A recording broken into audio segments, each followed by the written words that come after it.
Howdy, ladies and gentlemen. I know it's bullshit, but we can't take no chances. Gfanatic 94 is not giving any of those communist cunts at YouTube the chance to fuck him over. So unfortunately, if you're under the age of 18, you gotta get out of here. Don't worry.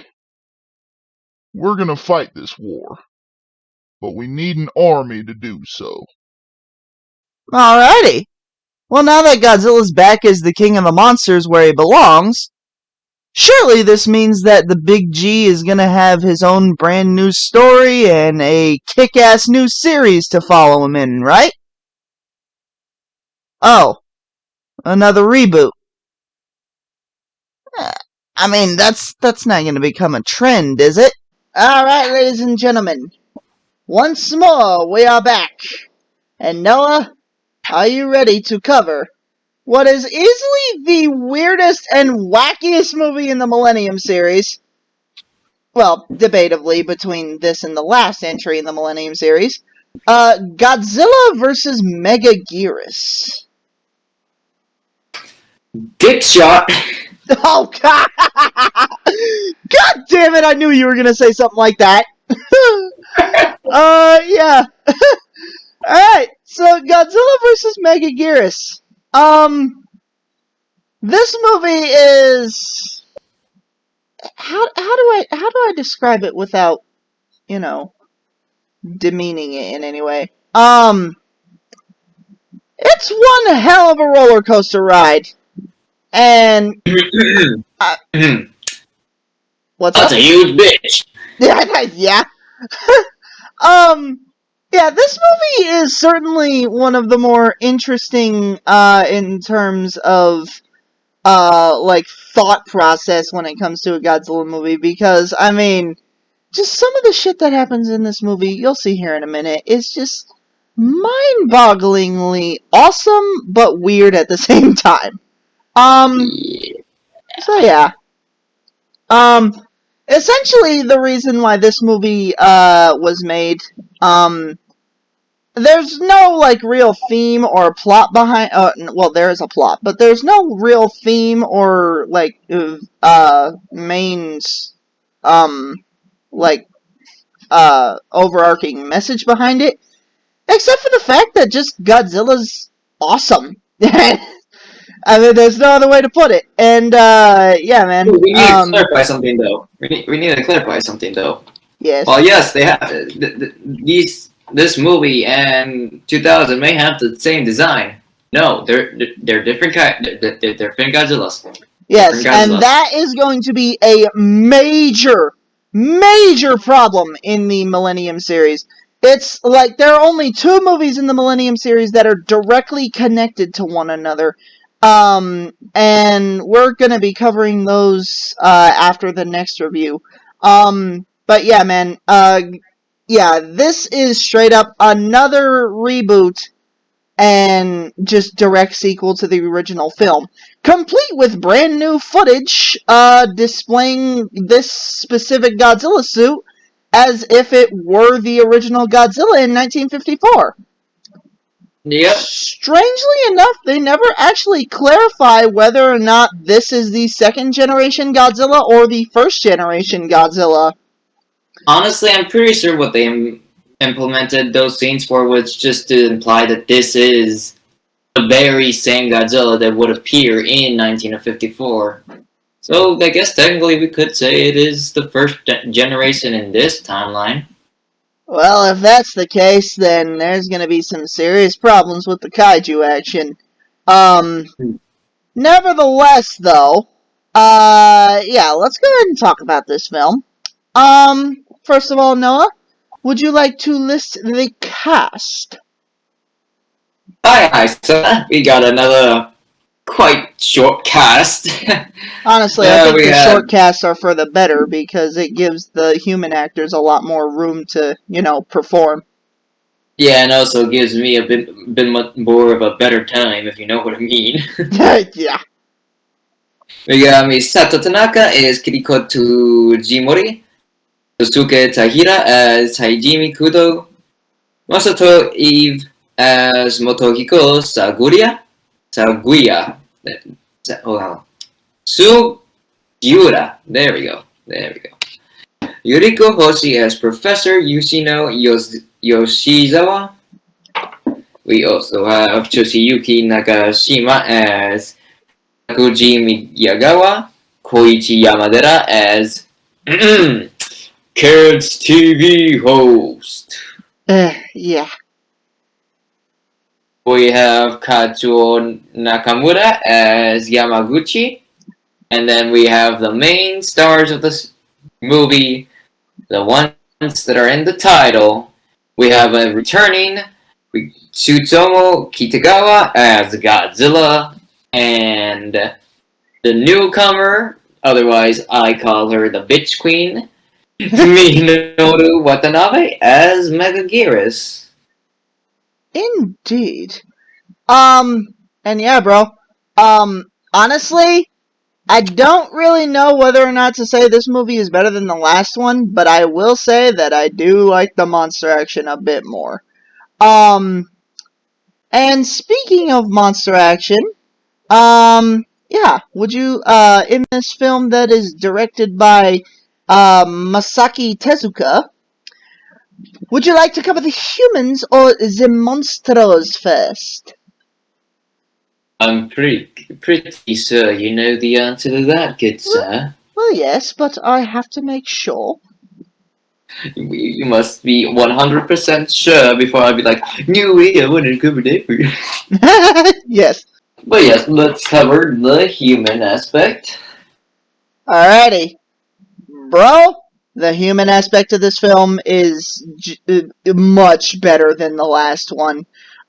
Each and every single one of the characters gets their time in the spotlight, and each and every single one of them feels like they have a place in the story itself, whereas a few characters in the last movie, they just didn't feel like they belonged.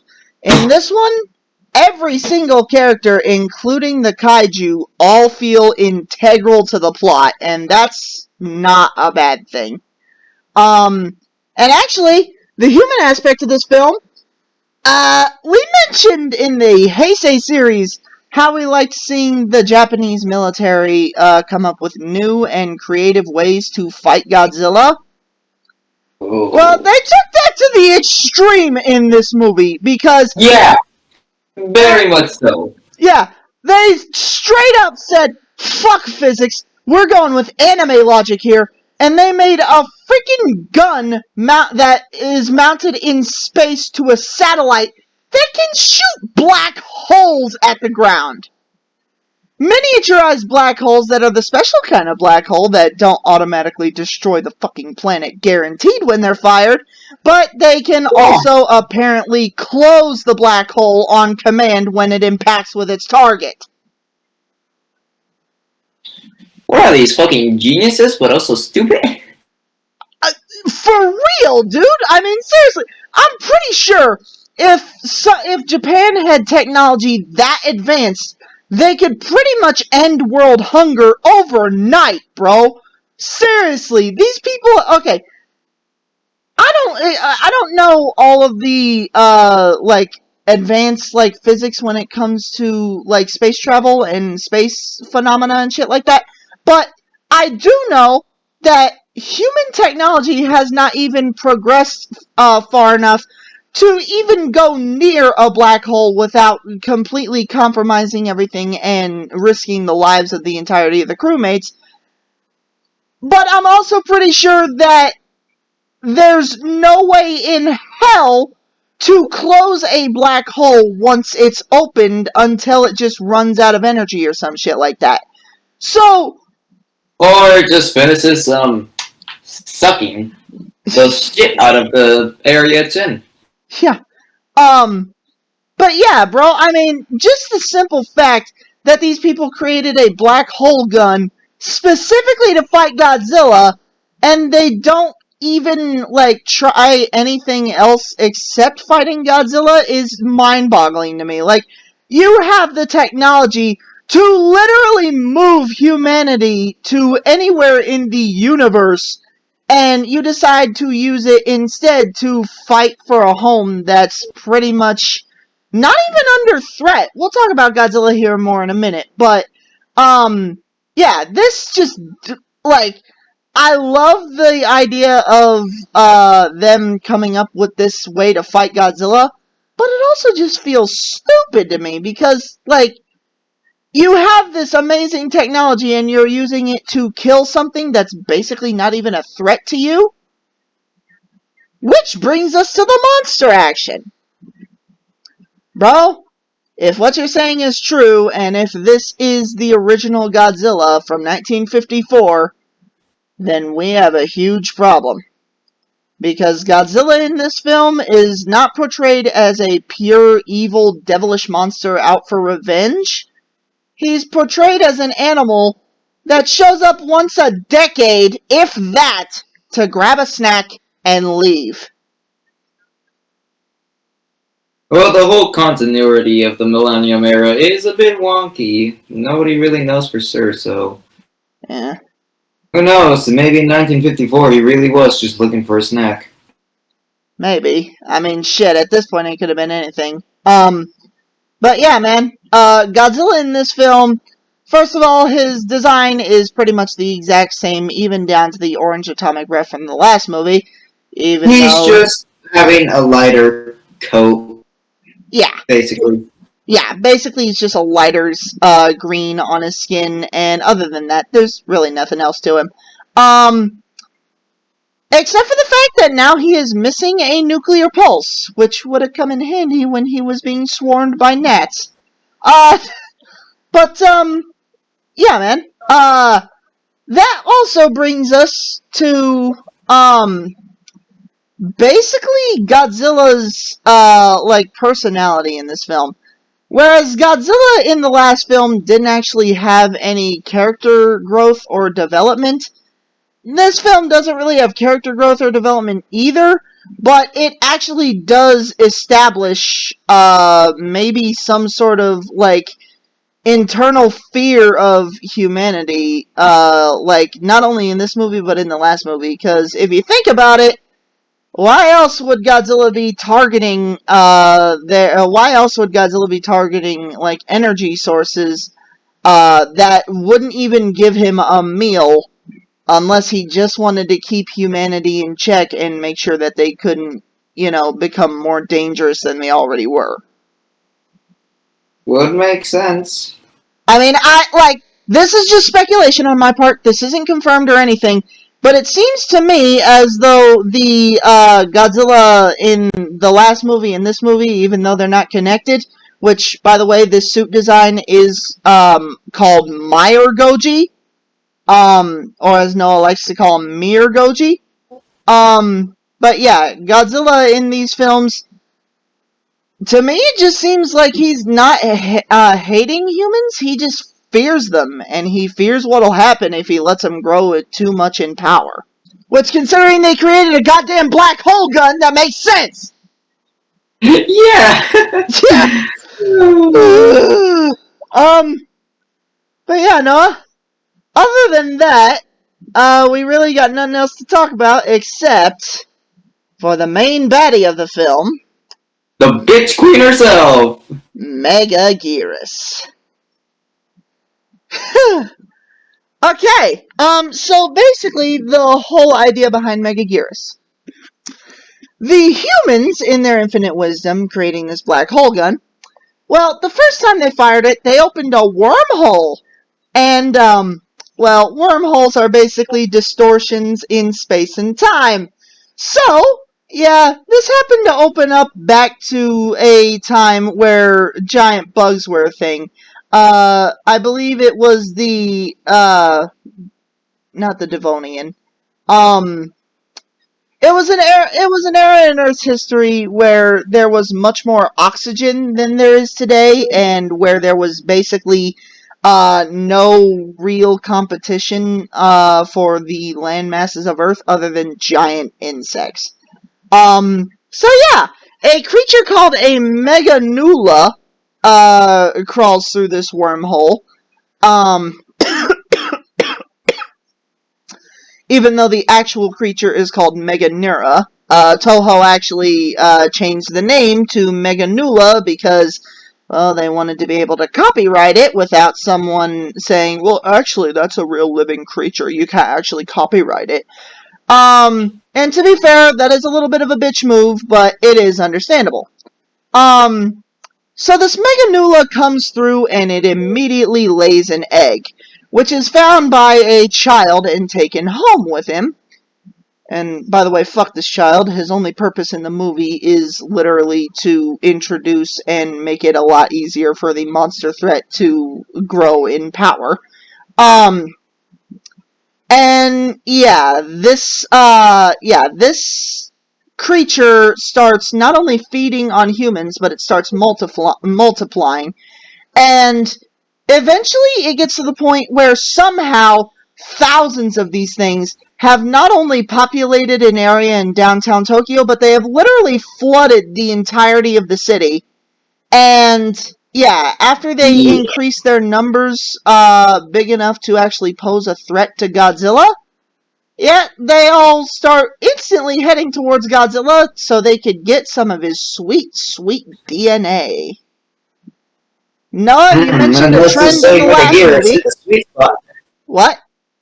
Let's just say in a certain in a certain part, we can say that they hit the sweet spot. Yep. And Noah, you mentioned in the last movie how there's a trend as to monsters gaining Godzilla's DNA in order to be powerful enough to actually put up a fight against him. And that's totally true here because the first two movies in the Millennium Era definitely take after Godzilla being the main problem, and how if people were to just stop screwing around with his DNA, maybe everything would be okay.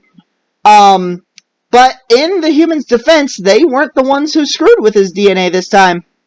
They were the ones who made it to where the friggin' Megaguirus, the Meganula, could do it, but, details.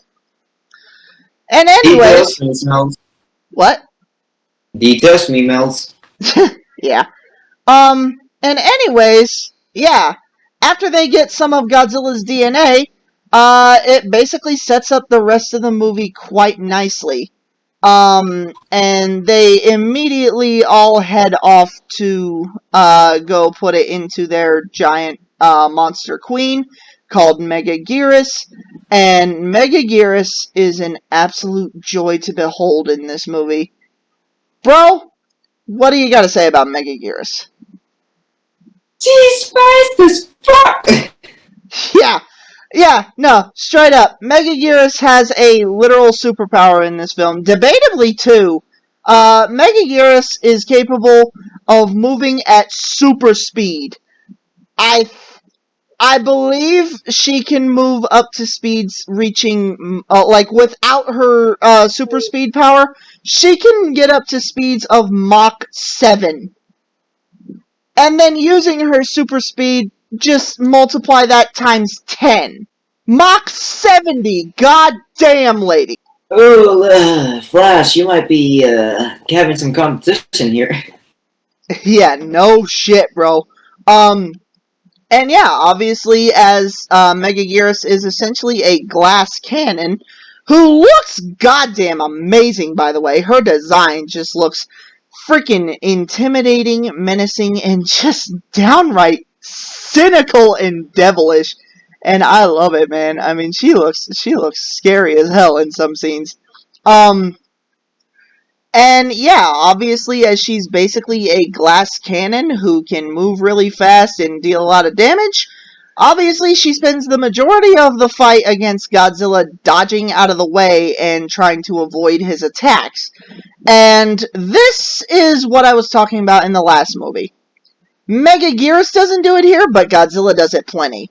Godzilla in this film, in the final fight, he learns how to adapt to Megaguirus' fighting style, once again, and adapts his own fighting style on the fly to counteract hers. Whereas Godzilla, as Noah mentioned earlier, he gets stabbed in the dick,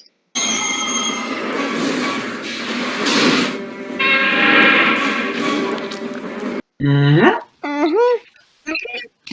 gets stabbed in the dick and immediately realizes, oh shit, I can't use my atomic breath against this bitch.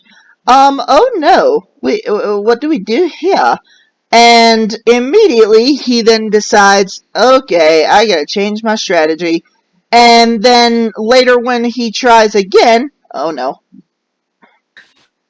Yeah? Oh god. Oh god, G-Man. Oh. This is why this continuity was never continued. He could not have any children.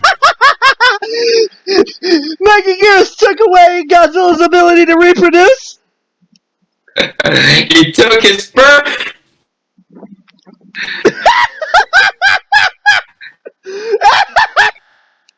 Yes! Oh my god! Jesus Christ, I do not ever regret meeting you, Noah.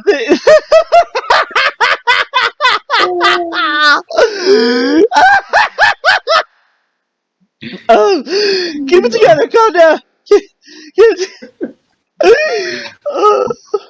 Oh my god. So yeah, Godzilla gets stabbed in the dick. And later when Megaguirus tries this again, he basically immediately grabs her tail and pulls it out and uses her own tail to capitalize on the situation as he slams her tail into the ground. And Noah, cue the clip.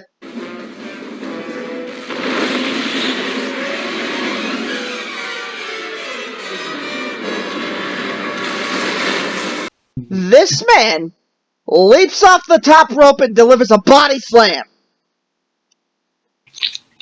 Yeah. Not gonna lie, I really freaking love that about this movie. Clearly that moment was inspired by some of the more cheesy, like, 60s and 70s moments of the original Godzilla series. And, yeah, bro, it's amazing to watch on screen. And yeah, bro, not only that, but there's even one scene where Godzilla, like, remembers that she likes to sneak up from behind him. And so he feigns ignorance, and when Megaguirus moves in to try and stab him again, he wraps his tail around her tail and slides her into a building.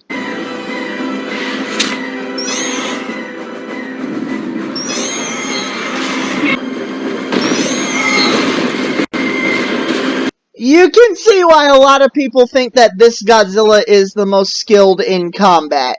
Not even necessarily the most powerful, but, Just skilled. yeah.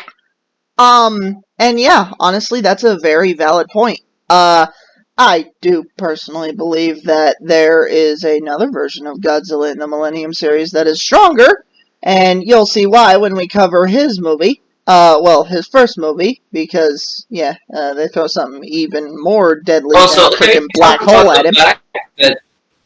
Can we talk about the fact that Godzilla and Megaguirus had a fucking anime swordsman moment? Yeah! Yes, indeed. You know what? It's just too cool to talk about, so cue the clip.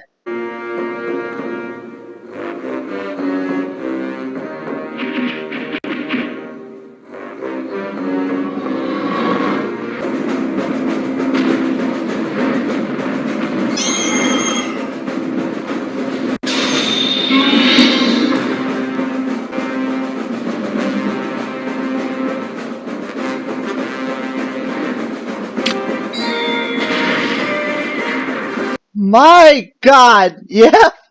That was too damn cool, man. Lost a fucking arm. Indeed she did. And bro, just watching the story unfold of this final battle is just a joy to behold, and I love it so damn much, man. I love the majority of Godzilla films, but this one, like, I think it just nails the monster action. Godzilla vs. Megaguirus, in my mind, it's one of the stronger entries in the Millennium series, and I just love it. Also, can we talk about the fact that the final battle was done in the daylight setting, yet it's still like the CGI still looked good. It did. Megaguirus, when she was using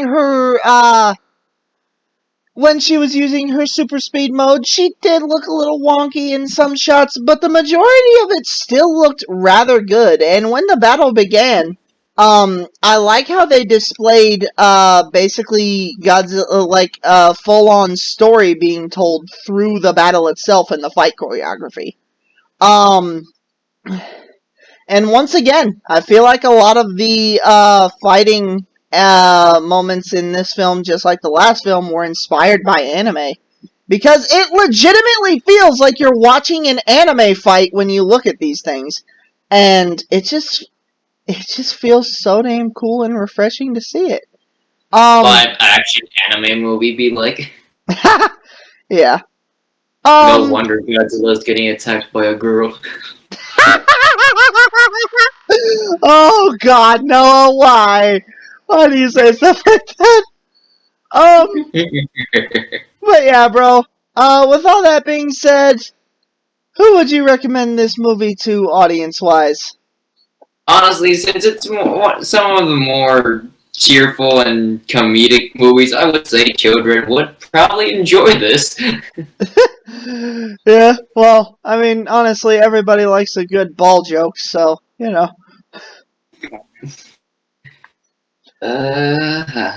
Alright. Alright, so, in terms of people I would recommend this movie to, well, obviously hardcore Godzilla fans. Get that straight away. However, I would actually not recommend this movie to sci-fi fans because, whereas yes, there are some science fiction elements in it, I just feel like science fiction fans would watch this movie and just stare and scream at the movie the whole time, trying to explain the physics of black holes and just completely get lost in like trying to explain that rather than watching the movie. But if you are a fan of more cheesy and more mindless action movies, I definitely would recommend this film to you because it is just a joy to behold. And honestly, it's one of those Godzilla movies where you just turn it on and shut off your brain because if you don't, you're gonna have a bad time. And that's the best way to describe it, bro. Yeah, basically. Yeah. But yeah, ladies and gents, that was Godzilla vs. Megaguirus. So, ladies and gentlemen, join us tomorrow as we take a look at easily one of the best Godzilla movies of all time, and rightfully so. Godzilla, Mothra, and King Ghidorah. Giant monsters, all out attack. Goddamn, that's a mouthful. Yep. Alrighty. So yeah, see you then, ladies and gentlemen. And yeah, have yourselves a splendid day. Later, guys. Cute.